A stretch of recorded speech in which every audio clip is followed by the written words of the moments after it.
Hello friends, welcome back to my channel. आज जिस topic पे मैं वीडियो बना रही हूँ वो पोस्ट ग्रेजुएट स्टूडेंट्स के लिए हिस्ट्री का MHI 04 का यूनिट 15 है, जिसका नाम है प्रिंसली स्टेट। तो ये क्वेश्चन आप देख सकते हैं, हर बार ऑलमोस्ट ये क्वेश्चन आपका रिपीट हुआ है प्रीवियस ईयर क्वेश्चन में, और मैं आपको यही सजेस्ट करूँगी कि इस क्वेश्चन को तो आप लोग ज़रूर करके जाइए। तो हम क्वेश्चन शुरू करते हैं। Demarcate the evolution of the princely state.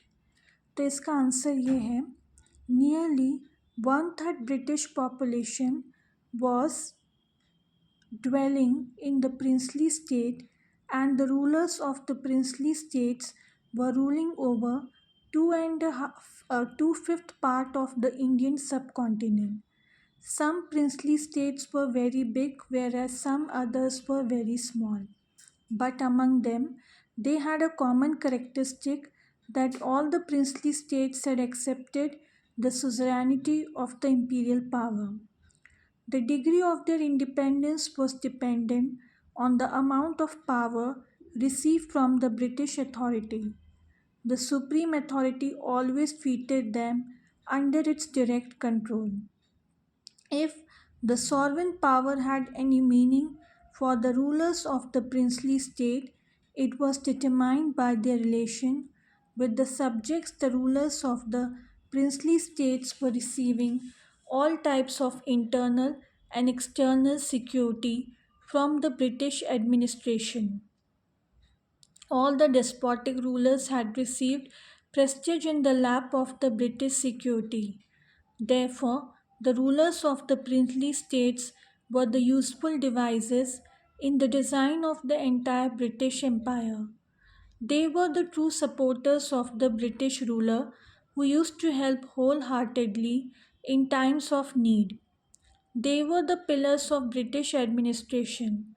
In spite of the republican nature of the government, according to the imperialist ideology of the 19th century, they were linked with conventions, were not interested in progress and changes, and were, sorry, in spite of the republican nature of the government, according to the imperialist ideology of the 19th century, they were linked with conventions, were not interested in progress and changes, and were the unchangeable despotic rulers. It is not absolutely correct either to say or to accept this view, because the modernization and social transformation were influencing the more progressive princely state. As there was absence of reconciliation between the republican despotic states and the structures of the then imperial democratic states, the order of the princely states met a downfall. Before 1760, the East India Company had entered into alliances with the local coastal power to fulfill the commercial objectives and check the sea robbery, but as soon as the company was transformed into the regional power, it entered into alliances with the weak rulers from the military point of view later in the decades of 1760. In place of the alliance made with the Nizam, the company provided him with a well trained army. The kind of alliances were entered into Awadh, Kunj, Bihar, and Karnataka also. There were several practical reasons to maintain the rulers of the native state.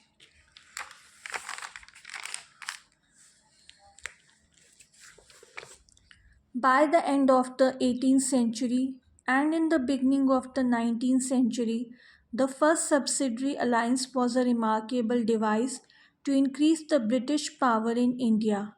The British rulers utterly needed the financial resources and main power to conquer the whole continent and manage its administration. These alliances were compensating these needs for the British government. The second, deserts such as the remote areas over which the possession of British government was impossible, were made the terms and condition for the alliances.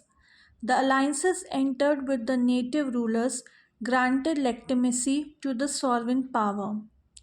Assurance of military assistance to counter internal and external danger, the East India Company received the locality from the rulers of the princely states and their subjects. The political map of India to a great extent was determined by the English Maratha Wars of 1818 to 20. The British ruler utilized the male administration of the native ruler as a device of merging. Dalhousie merged Satara, Jhansi, Nagpur, and Awadh with the British administration. Beside the other efforts were also made to merge the Indian princely state. In 1830, Jhansi was merged with the British administration, but later it was handed over to the new ruler. The administration of some states was handed over to the British administrator for a long time. Most of the British administrators did not accept the order of the princely states as an example of good administration, and they admitted them as a corrupt and despotic ruler. Further, the rulers of the princely states said that even in the absence of hereditary hire, they would not be devoid of their dynasty rule. Later, 1857, not any dynasty was removed from power, and not was any princely state merged with the British Empire. तो students, ये था आपका video. और अगर आपको मेरा ये channel पसंद आया हो तो प्लीज़ अगर आपको मेरा ये वीडियो पसंद आया हो तो प्लीज़ मेरे चैनल को लाइक कीजिए, शेयर कीजिए, सब्सक्राइब कीजिए, बेल आइकन को दबाइए ताकि जब भी मैं कोई लेटेस्ट वीडियो डालूँ उसकी नोटिफिकेशन आप लोगों तक पहुँच जाए। जिन स्टूडेंट्स को इस चैप्टर से रिलेटेड नोट्स चाहिए हो, सॉल्व असाइनमेंट्स चाहिए हो, प्रीवियस या सॉल्व क्वेश्चन पेपर चाहिए हो, तो वो मुझे मेरे व्हाट्सएप नंबर पे कांटेक्ट कर सकते हैं। या किसी स्टूडेंट को जो इन्होंने एडमिशन लिया है, अगर उन्हें ऑनलाइन क्लासेस भी चाहिए सब्जेक्ट पे, तो वो भी मुझे मेरे व्हाट्सएप नंबर पे कांटेक्ट कर सकता है। ऑनलाइन क्लासेस में मैं आपको इस सब्जेक्ट के सारे notes, study material, question papers, solve question papers, test papers, सब कुछ होंगे आपके ऑनलाइन क्लासेस में। तो जिन बच्चों को अगर ऑनलाइन क्लास भी लेनी है इस सब्जेक्ट से रिलेटेड, तो वो मुझे मेरे व्हाट्सएप नंबर पे कांटेक्ट कर सकते हैं। व्हाट्सएप नंबर मैं नीचे डिस्क्रिप्शन बॉक्स में दे दूँगी, उस पर आपको सिर्फ मैसेज करना है, कॉल नहीं करना है। आज के लिए बस इतना ही दोस्तों। नेक्स्ट वीडियो तक बाय।